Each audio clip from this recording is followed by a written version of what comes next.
அப்படிங்கிறத நம்ம கயல் சீரியல் சைத்ரா தான் வந்து வெளியே சொல்லியிருப்பாங்க.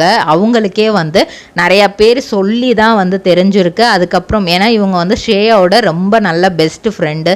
ஸோ ஸ்ரேயா கிட்ட போய் இப்படி தானா அப்படின்னு கேட்கும்போது ஆமாம் சைத்து இந்த மாதிரி தான் அப்படிங்கிற மாதிரி அவங்க சொல்லியிருக்கிறாங்க. அப்போ வந்து நான் இந்த மாதிரி சொன்னது உனக்கு கஷ்டம் இல்லையே அப்படின்னு கேட்கும்போது இல்லை சைத்து எப்படி இருந்தாலும் நாங்களே இன்னும் கொஞ்சம் நாளில் வந்து நாங்கள் கல்யாணம் பண்ணிக்கிற போகிறோம் அப்படின்னு மீடியாவுக்கு அனௌன்ஸ் பண்ணலான்னு தான் இருந்தோம்.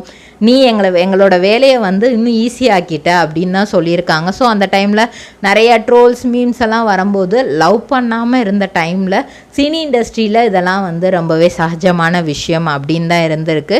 அதுக்கப்புறம் வர்ற ட்ரோல்ஸ் மீம்ஸ் எல்லாமே இவங்களே ரசிக்க ஆரம்பிச்சுட்டாங்களா. பாக்குமட்டை தயாரிக்கும் மிஷின் கிடைக்கும். அதற்கான ரா மெட்டீரியல்ஸையும் வருடம் முழுதும் நாங்களே சப்ளை செய்து வருகிறோம். நீங்கள் செய்யும் தட்டுகளை நாங்களே எடுத்துக்கொள்கிறோம். அதற்கான லோன் வசதியும் செய்து தருகிறோம்.